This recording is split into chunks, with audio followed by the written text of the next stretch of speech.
Bonjour à tous et bienvenue pour cette dernière pastille. C'est la fin. Et vous savez ce que ça veut dire, hein, si c'est la fin des pastilles. Ça veut dire que la draft s'approche à très grands pas. Pour m'accompagner, pour finir avec les Jacksonville Jaguars, j'ai évidemment Jean-Michel Boujard. Bonjour à toi. Hey, salut Victor, bonjour tout le monde.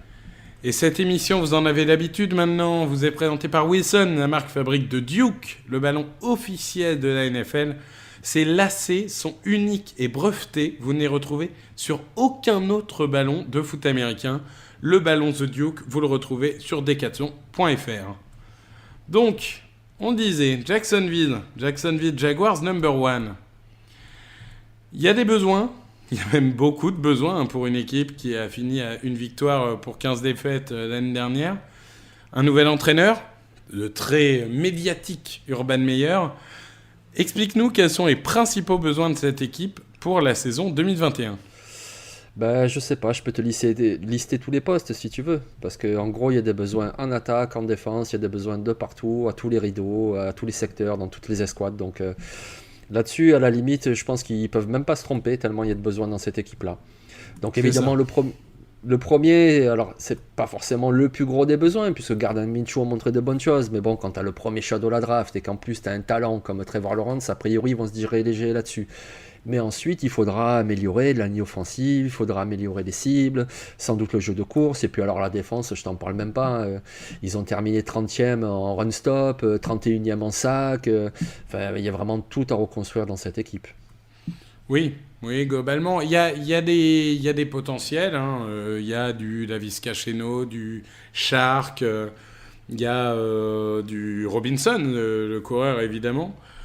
Et quelques cadres, notamment sur la ligne offensive. Mais c'est vrai que globalement, c'est une équipe qui nécessite d'être maniée quasiment de fond en comble et qui va nécessiter en fait une bonne draft et aussi que des joueurs draftés l'année dernière passent un cap aussi. Ça pourra les aider. Mais on va parler de la draft 2021. Et alors attention, surprise, je fais du suspense. With the first pick... The Jacksonville Jaguars select Trevor Lawrence, quarterback de Clemson. Ça, c'est une grosse surprise. Ah ouais, je pensais Mac Jones, moi. Mais ouais. Moi aussi, j'étais Mac Jones et vraiment, là, je tombe de ma chaise. Mais explique-nous pourquoi Trevor Lawrence pourrait faire un bon premier tour. Bon, allez, pourquoi pas, allez, Trevor Lawrence, allez, si vous voulez. Mais parce que Trevor Lawrence, en fait, depuis qu'il a 14 ans, il performe à tous les niveaux. Il est terrible, ce joueur, que ce soit le jeu long, que ce soit le jeu court. En plus, les 2 dernières saisons avec Clemson, il a ajouté la dimension athlétique. Il court maintenant, il gagne des premières tentatives, il peut même inscrire des touchdowns. En fait, il sait tout faire. Au niveau mental, voilà, je viens de le dire, c'est quelqu'un qui connaît la pression depuis qu'il est tout jeune et il a toujours répondu.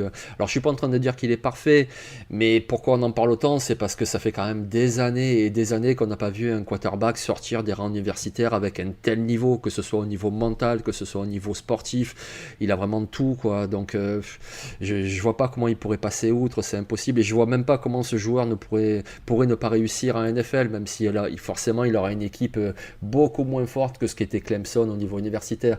Mais Trevor Lawrence, c'est vraiment le choix sûr par excellence. Ouais, c'est le Andrew Luck de son époque. Il y a pas de débat.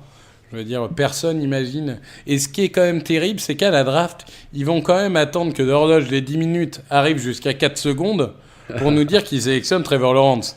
Ça va nous rendre dingue. Mais oui, je veux dire, ça fait aucun débat. Il n'y a pas tellement besoin de redire encore et encore. Donc, intéressons-nous peut-être au deuxième choix du premier tour, parce que, on le rappelle, les Jaguars ont 2 choix au premier tour et 2 choix au deuxième. Donc, le choix du premier tour, qui est, si je ne dis pas de bêtises, celui des Rams suite au transfert de Jalen Ramsey. Toi, tu vas sur la ligne défensive.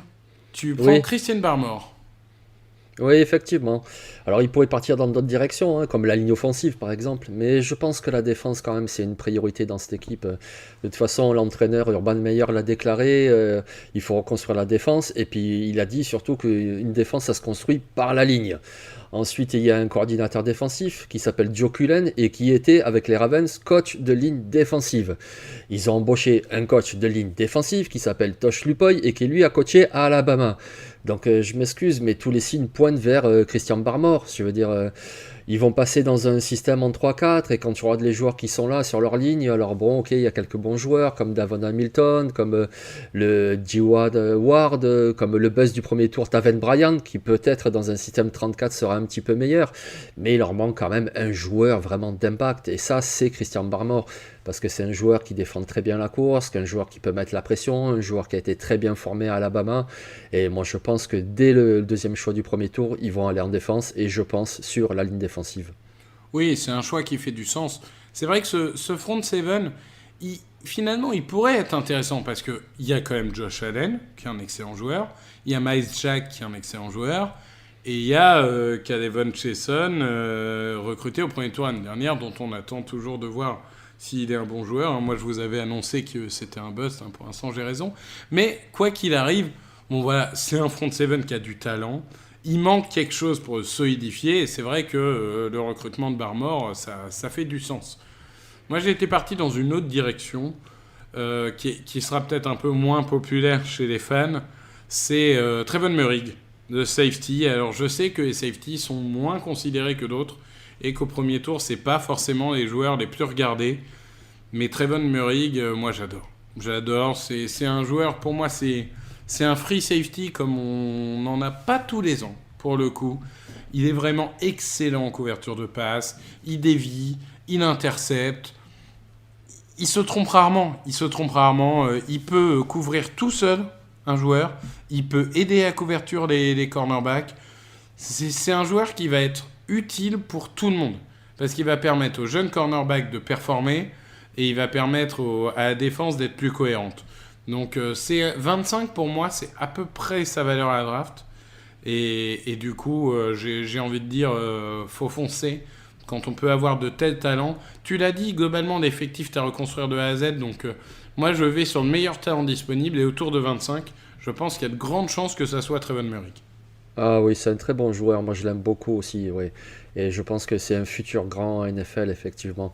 Et puis, je vais poser une question à nos auditeurs. Citez-moi un safety des Jaguars. Voilà, ça c'est une question à laquelle personne ne peut répondre. C'est incroyable. Ils ont vraiment un besoin en plus à ce poste de safety. Donc, si tu prends en plus un talent comme Trevon Moehrig, oui, ça serait très très bien. Oui, je valide aussi ce choix, effectivement. Ouais. Ouais, oui, non, c'est sûr que Jarrod Wilson, ça fait pas lever les foules. Bon, bah ça c'est très bien pour le premier tour. Pour le deuxième tour, donc il y a deux choix, 33 et 45. Moi j'annonce, mon 33 il est trade-up dans ma mock. Est-ce que toi tu restes en position ou est-ce que tu trade-up? Je me pose la question. Parce que c'est un joueur qui effectivement pourrait partir. Moi je le verrais bien en fin de premier tour. Là, pour ce scénario, je l'ai laissé en début de second tour et c'est le tackle Dylan Randus de North Dakota State. C'est un joueur qui est très très très athlétique, qui est très rapide, il est très bon en protection, il est très bon pour le jeu de course également. En plus, il serait parfait, je pense, pour le système de zone de Urban Meyer. En plus, on le voit, à gauche, ils ont Cam Robinson, qui est quand même pas extraordinaire. En plus, il est re-signé sur le franchise tag, donc a priori, il est surtout là pour 1 an. Donc Dylan Randus, qui vient donc de deuxième division universitaire, il aurait quelque part un petit peu le temps de s'ajuster au changement de niveau, à la NFL, au système que veut Urban Meyer, mais par contre, ça serait le tackle gauche d'avenir pour le jeune quarterback Trevor Lawrence. Mais je comprends pas, ils ont surpayé Cam Robinson. Tu ne crois pas au talent de Cam Robinson? Je suis surpris. Bah, depuis des années, j'y crois pas trop, mais bon, après, Non. c'est pas mon avis qui compte. J'y crois mais, pas non plus, j'y crois pas non plus. Je pense qu'ils ont paniqué et ils ont voulu au moins assurer le poste pour cette année. Moi, je pars sur un tackle aussi, pour le coup, plutôt en trade-up. Ça me paraît quasiment obligatoire. C'est Teven Jenkins. Donc, Teven Jenkins, dont je ne sais pas si je le veux à droite ou à gauche. Je pense que il serait encore meilleur à droite, mais je pense qu'il peut largement faire le boulot à gauche. Donc globalement, c'est un joueur qui est assez impressionnant physiquement. Il a une force qui est assez colossale. En jeu de course, C'est vraiment un apport considérable. Il est très, comment dirais-je, très propre, en fait, techniquement. Globalement, il n'est pas forcément explosif, mais il est propre. Et du coup, ça le rend fiable. Et je veux dire, c'est ça qui est important. C'est peut-être un joueur qui n'aura pas un plafond énorme parce qu'il a 23 ans. Et du coup, on a eu le temps de voir et c'est sûr que ça ne deviendra peut-être pas un top 5 de la ligue. Mais j'adore parler plafond-plancher, moi vous me connaissez. Je pense que son plancher est très haut et qu'à minima, c'est un très bon titulaire. Donc ce genre à un poste aussi crucial, avoir un joueur qui est quasiment sûr un bon titulaire, pour moi, il faut monter en fin de premier tour minimum pour aller le prendre. Oui, bah, tu vois, toutes les qualités que tu viens de décrire de Tevez Jenkins, en fait, moi je vais te dire les mêmes, mais je les multiplie par deux. Voilà, parce que c'est un joueur qui est vraiment extraordinaire, on en parle trop peu, je trouve. D'ailleurs, je vous renvoie à la fiche draft qui a été publiée il y a quelques jours, vous verrez, c'est un joueur qui en plus est très intelligent. Pour tout ce qui est duel dans les tranchées, il est exceptionnel, parce qu'en plus, il arrive même à feinter les pass rushers avec son jeu de main. C'est un joueur qui a un premier pas très très rapide, dès que le ballon est engagé, il est déjà en mouvement, il est déjà prêt à défendre, que ce soit pour défendre en protection, que ce soit pour ouvrir des brèches pour le jeu de course. En plus, il est violent. D'ailleurs, c'est incroyable quand on le voit, quand on voit son visage. Il a vraiment la tête d'une nerd avec ses petites lunettes. D'ailleurs, c'est un très bon au niveau scolaire. Il est très, très, très intelligent comme joueur. Mais alors, sur le terrain, c'est un démon, quoi. C'est vraiment Jekyll et Mr. Hyde. Il se transforme. Il est agressif. Moi, je pense qu'il est même encore sous-coté aujourd'hui parce que c'est vraiment un tackle. Pour moi, il vaut même une milieu de premier tour. D'ailleurs, je le souhaite vivement pour les Raiders, tu vois. Et c'est vraiment un très très bon joueur. Et si les Jaguars arrivaient à l'attraper en fin de premier tour avec un petit trade-up, mais ça serait une affaire extraordinaire. Bon. Et sur la fin du second tour, toi, tu pars défense, tu pars Oui. cornerback, tu pars sur Elijah Molden. Oui, c'est ça. Et en même temps, tu vois, tu dis cornerback, mais je sais pas, cornerback, safety. Enfin, je pars defensive back en fait. Parce que sur les extérieurs, ils auront déjà deux bons cornerbacks avec C.J. Anderson qui va progresser dans sa deuxième année, avec Shaquille Griffin qu'ils ont fait venir de Seattle. Mais là, si j'ajoute Elijah Molden dans le mix, ça peut donner vraiment un cocktail détonnant parce que c'est un joueur qui manque un petit peu de gabarit mais qui sait un petit peu tout faire. Alors, je vais pas le comparer à Tyrann Mathieu, mais c'est un petit peu ce même profil-là, c'est-à-dire un joueur qui va être capable d'aller en couverture, qui va être capable d'apporter sur le run-stop parce que malgré son gabarit, c'est un très bon plaqueur, tout comme Tyrann Mathieu. C'est un joueur qui va pouvoir même défendre les Titans parce qu'il est très agressif. Alors, il manque de taille, mais il va être dessus en tout cas, tu vois. C'est un joueur qui peut y aller en blitz également, et ça, c'est très bien pour des schémas un petit peu créatifs. Et donc, moi, je le vois très bien en plus dans ce système-là parce que, voilà, je le disais, Joe Cullen, le coordinateur défensif, pardon, qui vient des Ravens, on a bien vu les Ravens ce qu'ils font. Il y a souvent 5 defensive backs avec des schémas très variés. Et donc, c'est vraiment le joueur pour jouer des schémas variés et feinter l'attaque adverse. Donc, ouais, il est chez Molden. Non, mais c'est un excellent cornerback, donc il n'y a pas de problème avec ça. Moi, j'étais parti plus sur une cible pour Trevor Lawrence, c'est sur Pat Freiermuth, dont on avait déjà parlé de souvenirs pour les Panthers, mais ça irait très bien aux Jaguars aussi, qui peuvent le prendre un tout petit peu avant. C'est un tight-end CB Gronk, je me répète, mais c'est un tight-end excellent en réception, très mobile, excellent en bloc. Globalement, s'il se développe bien, c'est un potentiel phénomène. C'est un potentiel phénomène. Contrairement à Kyle Pitts et à Brevin Jordan, ce qui fait sa valeur, c'est que lui est un tight-end plus traditionnel que les deux autres. Donc il peut être peut-être aller dans plus de systèmes, mais en tout cas, il y a quand même peu de chances de se tromper avec ce joueur. Il sera forcément un atout dans cette attaque. Ah oui, effectivement, ouais, s'il est disponible, il faut foncer. Ouais, c'est vraiment un très bon joueur qui est un petit peu sous-coté parfois par certains, mais d'ailleurs, moi je comprends pas parce qu'il est très bon. Il apporte en réception, il a porté l'attaque de Penn State à lui tout seul. En plus, il peut bloquer. Et tu vois, moi j'ai priorisé un defensive back, mais tu peux en trouver au troisième tour. Il y a des free safety comme André Cisco par exemple, donc Pat Freiermuth, oui, ça serait un Oui, très des très bon tight-ends, tu choix. auras du mal à en trouver des tight-ends de talent au troisième tour, par contre, cette année. C'est ça, exactement. Et puis Trevor Lawrence, aussi talentueux qu'il soit, ce sera quand même un rookie à NFL, donc il va être mis sous pression, il aura forcément des problèmes de lecture, avec des défenses qui déguisent mieux leurs intentions, donc avoir cette soupape de sécurité là qui peut sortir de la ligne et puis catcher les balles, ça serait très très bien pour lui, ouais. Non, je suis totalement d'accord avec toi. Bon, bah très bien, on a fait 4 choix du coup, alors on parlera pas de troisième tour, mais bon, bravo aux Jaguars d'avoir accumulé autant de talent sur les deux premiers tours. On va parler... on- je rigole parce qu'on va parler sleeper, et évidemment, hein, notre cher ami Jean-Michel vous a réservé une petite confiserie pour ce dernier sleeper, puisque il considère que Josh Lambo est cramé, hein, selon ses propres mots. Évidemment, la Jaguars Nation, n'hésitez pas à aller dans ses messages sur Twitter, lui rappeler tout bien que vous pensez de cette analyse. Et du coup, tu prends un kicker, le kicker de Miami, José Borregales. Ah, écoute, j'avais envie d'en parler un petit peu, c'est la dernière pastille. Donc oui, effectivement, Josh Lambo, c'est plutôt un bon joueur, mais il a été blessé en 2020. Ce remplaçant, ça a été Aldrick Rosas, ça a été moyen. Quand tu regardes les stats en 2020, les Jaguars, ils ont fini 29e en field goal et 29e en extra point. Donc du coup, c'est pas non plus extraordinaire. Alors, mais c'était surtout pour en parler, puisqu'on n'a parlé d'aucun kicker, ni dans nos podcasts draft, ni dans les pastilles. Donc du coup, je vais vous parler du kicker de cette année. Ce ne sera pas forcément pour les Jaguars, ok, mais prenez-le comme tel.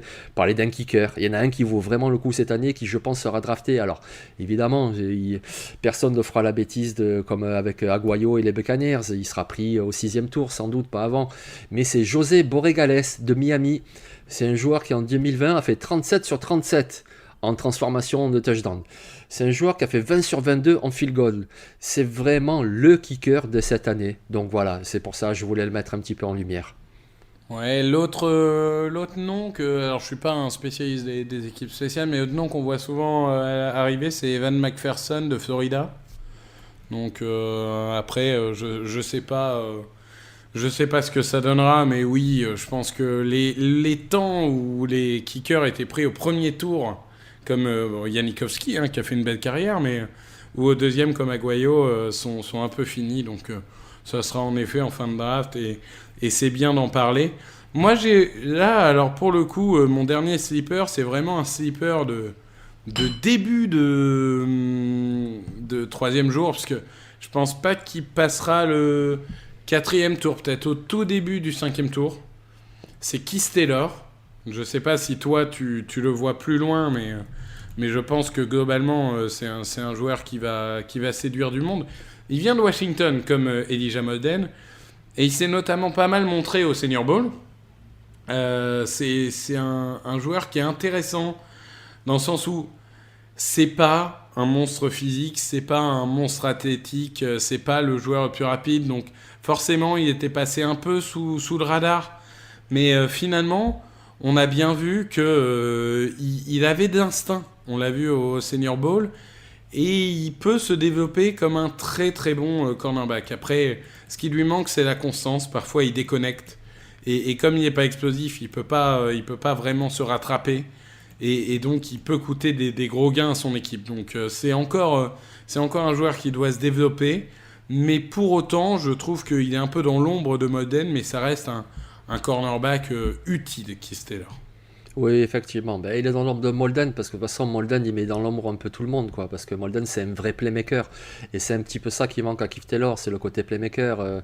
Il a joué 4 ans à Washington, il a fait aucune interception, c'est ça le souci. Mais comme un sleeper, c'est quand même un très bon joueur. Il a de la taille, il est plutôt bon en couverture tout de même. Il est là sur son receveur, même s'il n'arrive pas à attraper le ballon.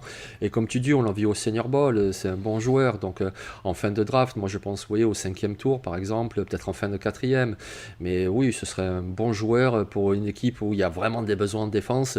Un Keith Taylor, ça serait plus que bien. Ouais. Bah, je suis d'accord avec toi. Je pense que là-dessus, on a fait le tour. C'est la fin de ces pastilles. C'est un peu d'émotion, hein. Évidemment, on remercie...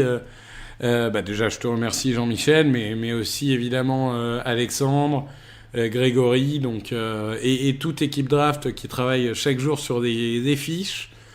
C'est un peu la concrétisation de tout ça qui arrive, puisque la draft va avoir lieu. On vous rappelle, hein, les 2 premiers jours en direct vidéo. Donc on n'a pas encore finalisé qui sera présent où, mais en tout état de cause, on vous accompagnera pour les 3 premiers tours. Et je vous rappelle que cette émission, tout comme les 9 dernières, était sponsorisée par Wilson, la marque qui fabrique de Duke, le ballon officiel de la NFL. Les lacets des ballons officiels de la NFL qui sont uniques et brevetés, vous ne les retrouverez sur aucun autre ballon de football américain. Et donc ce ballon Wilson de Duke, il est disponible sur decathlon.fr. Merci à toi Jean-Michel. Merci, ça y est, c'est Noël, ça y est, c'est la draft. C'est ton jour préféré de l'année. Exactement. Et oui, jusqu'au retour des Riders au Super Bowl, ça restera ton jour préféré de l'année. On vous laisse profiter de la draft. Évidemment, les fiches, les mocks, les directs, on continue à vous accompagner. On fera aussi des débriefs de la draft, équipe par équipe, division par division. Donc, n'hésitez pas à continuer à nous suivre et on vous souhaite une très bonne draft à tous.